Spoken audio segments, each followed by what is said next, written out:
Hello believers, welcome to believers academy. So TET డిఎస్సికి ఉపయోగపడేలా quick revision లాగా ఉపయోగపడే కొన్ని ఇంపార్టెంట్ బిట్స్ చూద్దాం. ఈరోజు ఎకనామిక్స్ సంబంధించి కొన్ని ముఖ్యమైన కీలకమైన బిట్స్ గురించి ఒకసారి క్లాస్లో అయితే డిస్కస్ చేద్దాం. సో ఫస్ట్ క్వశ్చన్ చూడండి. డాక్టర్ అమర్త్య సేన్ అర్థశాస్త్రాన్ని ఈ విధంగా నిర్వచించాడు. సో మరి దీని యొక్క ఆన్సర్ ఏంటి? సంపదకు సంబంధించిన శాస్త్రం కాదు, మానవుడు అతని శ్రేయస్సు అధ్యయనం కాదు, ఎంపిక శాస్త్రం కాదు. సో ఫోర్త్ది విజ్ఞాన శాస్త్ర శ్రేయస్సుగా ఈయన అర్థశాస్త్రాన్ని వివరించాడు. అమర్త్య సేన్, ఈయనకు నోబెల్ కూడా వచ్చింది అర్థశాస్త్రంలో. So answer is 4 correct. Next second, ప్రయోజనంను ఎవరు నిర్ధారిస్తారు అని అంటే ఉత్పత్తిదారుడు నిర్ధారిస్తాడు. So 1 is correct. నెక్స్ట్ థర్డ్ది, అర్థశాస్త్రం నిర్వచనానికి సంబంధించి క్రింది వాటిలో సరైంది ఏది అని అంటే థర్డ్ యొక్క ఆన్సర్ మీరు చూసుకుంటే 5 అన్నీ. సో సంపదకు సంబంధించిన శాస్త్రం అని ఆడమ్ స్మిత్ అన్నాడు, శ్రేయస్సుకు సంబంధించిందని మార్షల్ అన్నాడు, కొరతకు సంబంధించి రాబిన్స్ అన్నాడు. సో ఇవన్నీ కూడా కరెక్ట్. నెక్స్ట్ ఫోర్త్ది, అర్థశాస్త్రాన్ని సూక్ష్మ అర్థశాస్త్రం, స్థూల అర్థశాస్త్రంగా వర్గీకరించింది ఎవరు? సో చాలా ఇంపార్టెంట్. దీని యొక్క ఆన్సర్ రాగ్నార్ ఫ్రిష్. సూక్ష్మ స్థూలగా వర్గీకరించింది రాగ్నార్ ఫ్రిష్ అన్నమాట. నెక్స్ట్ ఫిఫ్త్ది, దేశంలోని మొత్తం ఆర్థిక కార్యకలాపాల గురించి అధ్యయనం చేసేది ఏది అని అంటే స్థూల అర్థశాస్త్రం. స్థూలంగా దేశం మొత్తం గురించి ఇది కార్యకలాపాల గురించి అధ్యయనం చేస్తుంది. నెక్స్ట్ సూక్ష్మ అర్థశాస్త్రానికి మరో పేరు ఏమిటి? చాలా ఇంపార్టెంట్ బిట్స్ ఇవి. ధరల సిద్ధాంతం అంటారు. సూక్ష్మ అర్థశాస్త్రాన్ని ధరల సిద్ధాంతంగా పిలుస్తారు.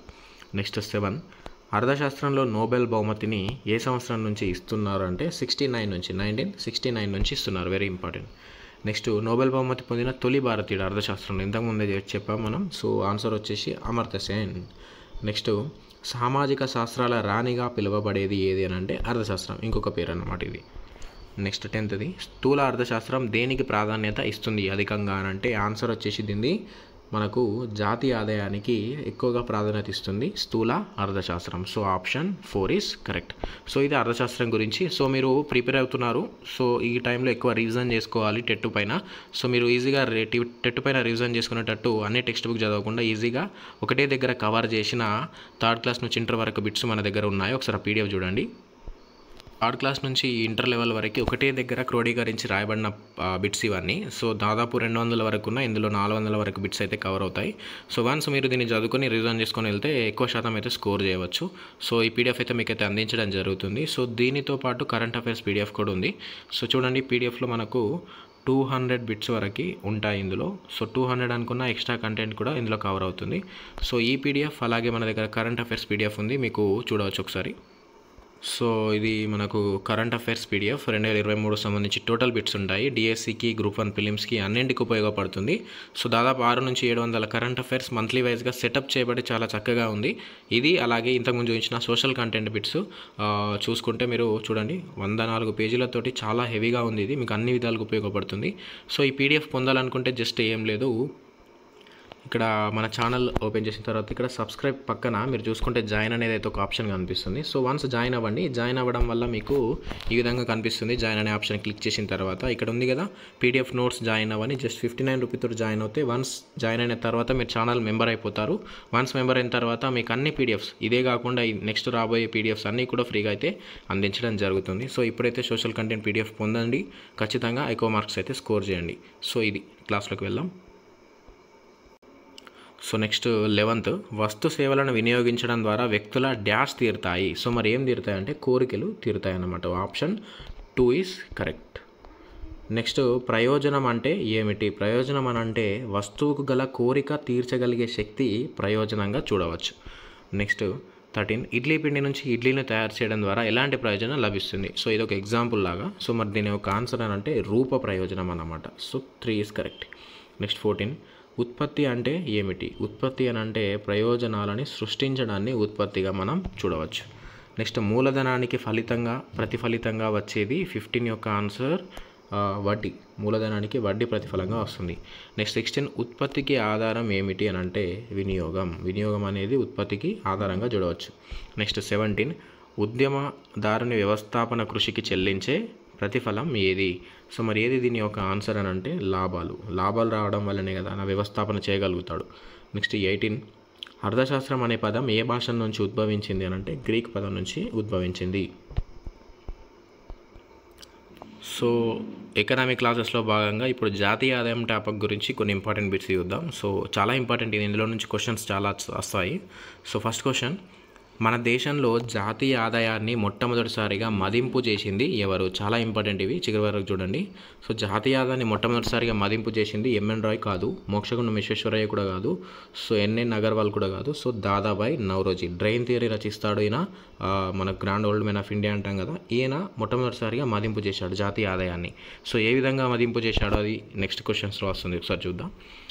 నెక్స్ట్ సెకండ్, దేశ ప్రజల జీవన పరిస్థితులను మెరుగుపరచాలంటే చేయవలసింది ఏమిటి? సో ఏం చేయాలి మరి ఇందులో? సో చూడండి, జనసంఖ్యను తగ్గించాలి, సంపదను పెంచాలి, మరణాలు తగ్గించాలి, ఆదాయం పెంచాలి. సో జీవన పరిస్థితులు మెరుగుపరచాలంటే ఫస్ట్ అయితే జనసంఖ్యను అయితే తగ్గించాలి, దానివల్లనే ఉన్న వనరులు ఎక్కువ మందికి అయితే అందించడం అయితే జరుగుతుంది. So 1 is correct. Next third, దేశ ప్రజల సగటు జీవన ప్రమాణాన్ని సూచించేది ఏది అని అంటే మనకు తెలుసు, చాలాసార్లు విన్నాం, తలసరి ఆదాయమే వాళ్ళ జీవన ప్రమాణాన్ని చూపిస్తుంది. ఏ రాష్ట్రమైనా కానీ దేశమైనా కానీ ఇండివిజువల్గా తలసరి ఆదాయం ఎక్కువ ఉన్నప్పుడే డెవలప్మెంట్గా మనం వ్యవహరించవచ్చు. నెక్స్ట్ ఫోర్త్ది, ప్రజల తలసరి ఆదాయాలు పెంచాలంటే ఏం చేయాలి మరి? జాతీయ ఆదాయాన్ని పెంచాలా? కరెక్ట్, జాతీయ ఆదాయం అయితే పెంచాలి. జనాభా పెరుగుదలను అరికట్టాలా? ఎస్, అరికట్టాలి. జీవన ప్రమాణాన్ని పెంచాలా? సో కాదు. So 1 and 2 is correct. జాతీయ ఆదాయం పెంచి జనాభా పెరుగుదలను అరికడితే ఆటోమేటిక్గా తలసరి ఆదాయాలు అయితే పెరుగుతాయి. జీవన ప్రమాణాన్ని మనం ఎలా పెంచుతాం? సో పైన 2 చేయడం వల్ల జీవన ప్రమాణం ఆటోమేటిక్గా పెరుగుతుంది, తలసరి ఆదాయం పెరుగుతాయి. నెక్స్ట్ ఫిఫ్త్ది, తలసరి వాస్తవ ఆదాయానికి ఫార్ములా ఏమిటి ఇందులో? సో ఏంది అని అంటే ఆప్షన్ 2 చూడండి, 2 ఈజ్ కరెక్ట్. స్థిర ధరలలో జాతీయ ఆదాయం బై జనాభా. సో జాతీయ ఆదాయం ఎంత ఉంది బై జనాభా. సో తలసరి వాస్తవ ఆదాయంగా చూడవచ్చు, అది కూడా స్థిర ధరలలో. నెక్స్ట్ సిక్స్త్ది, జీవన ప్రమాణాలు కొలవడంలో ప్రజల పేదరిక స్థాయి మాత్రమే కాకుండా వారి శక్తి సామర్థ్యాలు నైపుణ్యాలు పరిగణలోకి తీసుకోవాలని పేర్కొన్నది ఎవరు అని అంటే మనకు నోబెల్ బహుమతి పొందాడు కదా అర్థశాస్త్రంలో మన ఇండియన్ అమర్త్య సేన్ తెలియజేశాడు అన్నమాట. సో ఏంది అది? జీవన ప్రమాణాలు కొలవడంలో ప్రజల పేదరిక స్థాయి కాకుండా వారి శక్తి సామర్థ్యాల నైపుణ్యాలు కూడా పరిగణలోకి తీసుకోవాలని చెప్పాడు ఆయన. నెక్స్ట్ ఒకసారి ఫార్ములా చూడండి, ఎకనామీలో ఎటువంటి క్వశ్చన్స్ ఎక్కువ వస్తాయి. వాస్తవ స్థూల జాతీయోత్పత్తిని లెక్కించడానికి ఉపయోగించే సూత్రం ఏది? సో డైరెక్ట్ ఆన్సర్ చూద్దాం. First is correct. ఏంటది? వాస్తవ స్థూల జాతీయోత్పత్తి ఈజ్ ఈక్వల్ టు నామమాత్రపు స్థూల జాతీయోత్పత్తి బై ధరల సూచిక. సో చాలా ఇంపార్టెంట్ ఇది, చూసుకోండి. సో జాతీయోత్పత్తి బై ధరల సూచికగా వ్యవహరించవచ్చు దీన్ని. 7 ఈజ్ 1 కరెక్ట్. నెక్స్ట్ 8ది, ఒక సంవత్సర కాలంలో దేశంలో ఉత్పత్తి అయిన అన్ని అంత్య సేవల విలువని ఏమంటారు అని అంటే స్థూల జాతీయోత్పత్తి అని అంటారు. సో ఇది అన్ని అంత్య సేవల విలువ ఒక సంవత్సర కాలంలో బై దానికి ధరల సూచిక చేస్తే వాస్తవ స్థూల జాతీయోత్పత్తి వస్తుంది అన్నమాట. సో అది 8ది, 1 ఈజ్ కరెక్ట్. నెక్స్ట్ 9th చూద్దాం. స్థూల జాతీయోత్పత్తి నుంచి విదేశాల నుంచి వచ్చే ఆదాయం తీసివేయగా వచ్చేది ఏది అట? సో మరి దీని యొక్క ఆన్సర్ ఏంటంటే స్థూల దేశీయోత్పత్తి. జాతీయోత్పత్తి నుంచి విదేశాల ఆదాయం తీసేస్తే మన దేశంలో మిగిలిన ఉత్పత్తి ఉంటుంది కాబట్టి స్థూల దేశీయోత్పత్తిగా చూడవచ్చు. నెక్స్ట్ 10th, స్థూల దేశీయోత్పత్తి నుంచి తరుగుదలను తీసివేస్తే వచ్చేది. సో మరి ఏంటి దీని ఆన్సర్ అని అంటే నికర దేశీయోత్పత్తి. ఉన్న దేశీయోత్పత్తి అంటే విదేశాల నుంచి ఆదాయం తీసేస్తే జాతీయోత్పత్తి నుంచి దేశీయోత్పత్తి వస్తుంది, ఆ దేశీయోత్పత్తి నుంచి తరుగుదలను తీసేస్తే మనకు నికర దేశీయోత్పత్తి వస్తుంది అన్నమాట. So 10 is third. నెక్స్ట్ 11, స్థూల జాతీయోత్పత్తి నుంచి తరుగుదలని తీసివేస్తే వచ్చేది. సో ఇది జాతీయ, అంతకుముందు చూసింది దేశీయ. ఇప్పుడు జాతీయ నుంచి తరుగుదలని తీసేస్తే మనకి ఏమొస్తుంది అని అంటే నికర జాతీయోత్పత్తి. ఏం లేదు ఇక్కడ, దేశీయ ఉంటే దేశీయ వస్తుంది, జాతీయ ఉంటే జాతీయ వస్తుంది. ఏం తీసేస్తే తరుగుదలని. సో ఇది కన్ఫ్యూజ్ అవ్వద్దు. నెక్స్ట్ 12, ఉత్పత్తి కారకాల దృష్ట్యా నికర జాతీయోత్పత్తి అంటే ఏమిటి? సో ఏంటి మరి దీని యొక్క ఆన్సర్ అని అంటే జాతీయ ఆదాయం అనేది చూడవచ్చు. నెక్స్ట్ 13, లాస్ట్, ఆర్థిక అభివృద్ధికి ముఖ్య సూచిక ఏంటి?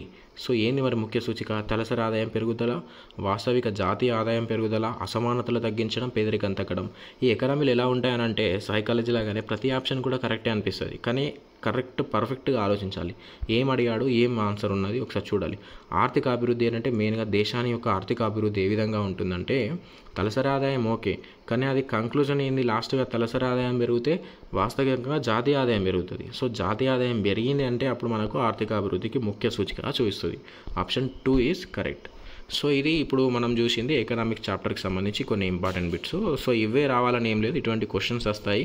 ఈ విధంగా చదవాలని ఒక కంక్లూజన్ కొరకైతే మీకైతే ఈ క్వశ్చన్స్ అయితే ఇవ్వడం జరిగింది. డెఫినెట్గా ఉపయోగకరంగా అనిపిస్తే ఇప్పుడే ఇతరులకైతే షేర్ చేయండి, ఖచ్చితంగా ప్రాక్టీస్ చేసుకోండి. నేను ఇంతకుముందు చూపించిన పీడిఎఫ్ అయితే ఖచ్చితంగా చదవండి. జస్ట్ జాయిన్ అయిపోండి 59 రూపీస్ తోటి. ఒక్కసారి జాయిన్ అయితే లైఫ్ టైం ఉపయోగపడుతుంది కాబట్టి ఇప్పుడే జాయిన్ అవ్వండి. Thank you. Yours believers academy, please to subscribe and join. Yours క్రాంతిపు. జై హింద్.